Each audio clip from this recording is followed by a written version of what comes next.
नमस्कार दोस्तों, मैं संदीप आपका स्वागत करता हूं आपका अपना YouTube channel exam study SP में। दोस्तों, आज हम झारखंड जनजातियों में से माल पहाड़ी जनजाति के बारे में कुछ महत्वपूर्ण तथ्यों को जानेंगे और उसी से संबंधित कुछ महत्वपूर्ण प्रश्नों को भी देखेंगे। दोस्तों, इससे पहले मैंने 14 वीडियो को अपलोड कर रखा है यूट्यूब पर, जो कि आपको प्लेलिस्ट में मिल जाएगा सारा वीडियो, है ना। और नहीं तो सारे वीडियोज़ का लिंक दिया हुआ डिस्क्रिप्शन में, आप वहाँ से भी देख सकते हैं। दोस्तों, मैं बताना चाहूँगा कि मैं जितने प्रश्न लेकर आता हूँ सारे प्रश्न बहुत ही महत्वपूर्ण हैं। कुछ प्रश्न जो हैं वो परीक्षाओं में पूछे जा चुके हैं, है ना, और कुछ प्रश्न जो हैं आगामी परीक्षाओं के लिए महत्वपूर्ण साबित हो सकते हैं। इसीलिए आप इस वीडियो में शुरू से अंत तक बने रहिए और यदि आप इस चैनल पर नए हैं तो चैनल को सब्सक्राइब कर लीजिए और बगल के बेल आइकन को जरूर दबा लीजिएगा, ताकि मेरे द्वारा अपलोड किए गए हर एक वीडियो का नोटिफिकेशन आपको मिलता रहे। तो चलिए दोस्तों, देर न करते हुए शुरू करते हैं। तो दोस्तों, सबसे पहले इसमें हम कुछ महत्वपूर्ण बातों को जानेंगे। देखिए, माल पहाड़ी जो है यह एक आदिम जनजाति है। कैसी जनजाति है? तो आदिम जनजाति है, जिनका संबंध प्रोटो ऑस्ट्रोलोइड समूह से है। रिजले के अनुसार इस जनजाति के संबंध जो है वो द्रविड़ समूह से है। किनके अनुसार? तो रिजले के अनुसार। रसेल और हीरालाल के अनुसार ये जनजाति जो है पहाड़ों में रहने वाले सकरा जाति के वंशज हैं। किनके अनुसार? तो रसेल और हीरालाल के अनुसार ये जनजाति पहाड़ों में रहने वाले सकरा जाति के वंशज हैं। देखिए दोस्तों, जितने भी रेड कलर में लिखे हुए हैं या फिर जितने भी स्टार का साइन लगे हुए हैं, सारे महत्वपूर्ण पॉइंट्स हैं, उसे याद रखिएगा। स्टार का साइन लगा हुआ है, इसका मतलब ये एग्जाम में पूछा जा चुका है ना। देखिए, बुचानन हैमिल्टन ने इस जनजाति का संबंध जो है मलेर से बताया है। इनका संकेंद्रण मुख्यतः संथाल परगना क्षेत्र में पाया जाता है। कहाँ पर पाया जाता है? तो संथाल परगना क्षेत्र में पाया जाता है। परंतु यह जनजाति जो है संथाल क्षेत्र के साहिबगंज को छोड़कर शेष क्षेत्रों में पाई जाती है। देखिए, अष्टरक्षण लगा हुआ है, इसका मतलब पूछा जा चुका है। इनकी भाषा जो है मालतो है, जो द्रविड़ भाषा परिवार से संबंधित है। किस भाषा परिवार से संबंधित है? तो द्रविड़ भाषा परिवार से संबंधित है। नेक्स्ट है समाज एवं संस्कृति। इस जनजाति में पितृसत्तात्मक व पितृवंशीय सामाजिक व्यवस्था पाई जाती है। कैसी सामाजिक व्यवस्था पाई जाती है? तो पितृसत्तात्मक व पितृवंशीय। इस जनजाति में गोत्र नहीं पाया जाता है ना, गोत्र नहीं पाया जाता इस जनजाति में, इसे याद रखिएगा। इस जनजाति में अंतर्विवाह की व्यवस्था पाई जाती है। नेक्स्ट है, इस जनजाति में वधु मूली, जिसका दूसरा नाम है पौन या बंदी, ये भी एग्जाम में पूछा जा चुका है ना, इसे भी याद रखिएगा। यानी कि इस जनजाति में वधु मूल्य के रूप में सुअर देने की प्रथा है। क्या देने की प्रथा है? तो सुअर देने की प्रथा है, क्योंकि सुअर जो है इनके आर्थिक और सामाजिक प्रतिष्ठा का प्रतीक है ना। किसका प्रतीक है? तो आर्थिक और सामाजिक प्रतिष्ठा का प्रतीक है। नेक्स्ट है, इस जनजाति में अगुआ, अब अगुआ किसको बोलते हैं? तो विवाह कन्या ढूंढने वाला व्यक्ति को अगुआ कहा जाता है। तो इस जनजाति में अगुआ को सेथु या सेथुदार कहा जाता है। क्या कहता है? सेथु या सेथुदार कहा जाता है अगुआ को, है ना। इस जनजाति में वर द्वारा सभी वैवाहिक खर्चा का भुगतान किया जाता है। यानी कि इसमें जब शादी विवाह होता है तो वर द्वारा जो होता है वो सारे खर्चे का भुगतान किया जाता है। इनके गांव का मुखिया मांझी कहलाता है। क्या कहलाता है मुखिया? तो मांझी कहलाता है। और यही मुखिया जो होता है वो ग्राम पंचायत का प्रधान भी होता है, इसे भी याद रखिएगा। नेक्स्ट है, इस जनजाति ने माघ माह में माघी पूजा तथा अगहन माह में घगरा पूजा की जाती है ना। यह जनजाति जो है यहाँ पर माघ माह में क्या होता है कि माघी पूजा किया जाता है और अगहन माह में घगरा पूजा किया जाता है, इसे भी याद रखिएगा। यह जनजाति कृषि कार्य के दौरान खेतों में बीज बोते समय बीजे अड़िया नामक पूजा यानी कि ज्येष्ठ माह में तथा फसल की कटाई के समय गांगी अड़िया पूजा की जाती है ना, इसे भी याद रखिएगा। बाजरा के फसल की कटाई के समय पुनु आड़िया पूजा की जाती है। या ये सारी पूजा जो हैं कब कब की जाते हैं, इसे याद रखिएगा, है ना दोस्तों। कर्मा, फागु व नवखानी इस जनजाति के प्रमुख त्यौहार हैं। यानी कि कर्मा, फागु और नवखानी जो है इस जनजाति के प्रमुख त्यौहार हैं, इसे भी याद रखिएगा। नेक्स्ट है आर्थिक व्यवस्था। इनका मुख्य पेशा देखिए कौन कौन सा है? तो झूम कृषि है, खाद्य संग्रहण है और शिकार करना। ये तीनों जो है इनके प्रमुख पेशा हैं। इस जनजाति में झूम खेती को कुरुआ कहा जाता है ना दोस्तों। यानी झूम खेती जो किया जाता है उसको क्या कहा जाता है? तो कुरुआ कहा जाता है। नेक्स्ट है, इस जनजाति में भूमि को 4 श्रेणियों में विभाजित किया जाता है। सेम भूमि, अब सेम भूमि किसको कहते हैं? जो कि सर्वाधिक उपजाऊ होता है। टिकुर भूमि, इसमें सबसे कम उपजाऊ होता है। और डैम भूमि जो है इसमें दोनों के बीचों बीच का उपजाऊ होता है ना। यानी कि ना तो सर्वाधिक, ना तो ज़्यादा उपजाऊ होता है और ना ही कम उपजाऊ होता है, यानी कि बीचों बीच में उपजाऊ होता है। तथा बाड़ी भूमि, जिसको सब्जी उपजाने हेतु प्रयुक्त किया जाता है। बाड़ी को हम लोग देहाती भाषा में बाड़ी भी कहते हैं, है ना, जिसमें हम लोग सब्जी उपजाते हैं। इस जनजाति में उपजाऊ भूमि को सेम कहा जाता है। क्या कहा जाता है? सेम कहा जाता है। ये भी महत्वपूर्ण है, इसे याद रखिएगा। नेक्स्ट है धार्मिक व्यवस्था। इनके प्रमुख देवता सूर्य एवं धरती गौरासी गोसाई, है ना, यानी कि सूर्य और धरती गौरासी गोसाई जो है इनके प्रमुख देवता हैं। धरती गौरासी गोसाई को वसुमती गोसाई या वीरू गोसाई भी कहा जाता है। इस जनजाति में पूर्वजों की पूजा को विशेष महत्व दिया जाता है, इसे भी याद रखिएगा। इनके गांव का पुजारी जो होता है वो देहरी कहलाता है। क्या कहलाता है? देहरी कहलाता है। तो दोस्तों, मेरे सारे महत्वपूर्ण पॉइंट्स खत्म हो चुके हैं। उम्मीद करते हैं कि आपको अच्छा लगा होगा, और अच्छा लगा प्लीज़ लाइक करें और कमेंट करके जरूर बताएं। तो दोस्तों, चलते हैं प्रश्नों की ओर।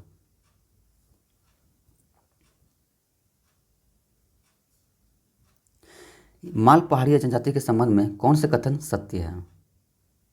इसका आंसर क्या होगा दोस्तों? इसका आंसर होगा ऑप्शन नंबर डी, यानी कि उपयुक्त सभी, है ना, यानी कि ये झारखंड राज्य में आदिम जनजाति के रूप में चिन्हित हैं। बिल्कुल सही बात है। प्रजाति दृष्टि से इन्हें प्रोटो ऑस्ट्रेलियर समूह से मतलब कि प्रोटो ऑस्ट्रेलियर समूह में रखा गया, ये भी सही है। और माल पहाड़िया के एक उपवर्ग के रूप में कुमार भाग पहाड़ियों को माना जाता है, ये भी सही है, यानी कि ऑप्शन नंबर डी इसका सही हो जाएगा, उपयुक्त सभी। नेक्स्ट है,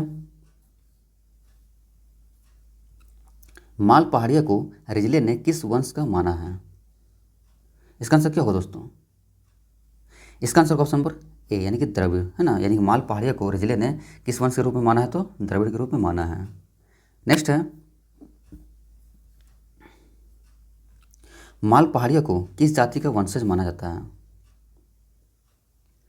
इसका आंसर ऑप्शन नंबर बी, यानी कि सकरा, है ना, सकरा इसका सही हो जाएगा, यानी कि माल पहाड़िया को सकरा जाति का वंशज माना जाता है।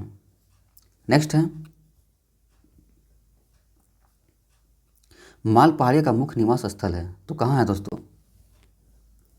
इसका आंसर ऑप्शन नंबर सी, यानी कि संथाल परगना। संथाल परगना जो है वो माल पहाड़िया का मुख्य निवास स्थल माना जाता है। नेक्स्ट है, माल पहाड़िया के जीविकोपार्जन के मुख्य साधन है, क्या है इसका आंसर? इसका आंसर ऑप्शन नंबर डी, यानी कि उपयुक्त सभी, यानी कि शिकार भी होता है, खाद्य संग्रह भी है, और कुरुआ यानी कि खेती, झूम खेती जो होता है, ये तीनों जो हैं इनके प्रमुख साधन हैं। नेक्स्ट है,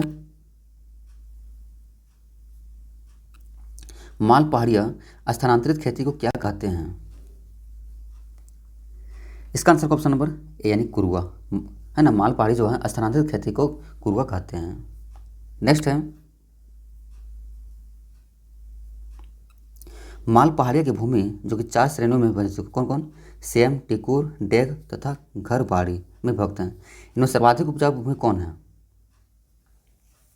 इसका आंसर ऑप्शन नंबर ए, यानी सेम। सेम जो है वो सर्वाधिक उपजाऊ भूमि होता है। नेक्स्ट है, माल पहाड़िया में वधु मूल्य में क्या देने की प्रथा है? आंसर ऑप्शन नंबर डी, यानी सुगर। सुगर जो होता है वो देने की प्रथा होता है वधु मूल्य में, है ना। नेक्स्ट है, निम्न में से कौन सा पशु माल पहाड़िया की आर्थिक स्तर और सामाजिक प्रतिष्ठा का प्रतीक है? इसका आंसर क्या होगा दोस्तों, जो कि आर्थिक स्तर और सामाजिक प्रतिष्ठा का प्रतीक है? आंसर ऑप्शन नंबर सी, यानी कि सुगर। सुगर जो है इनका प्रतीक है ना, इसे याद रखिएगा। नेक्स्ट है,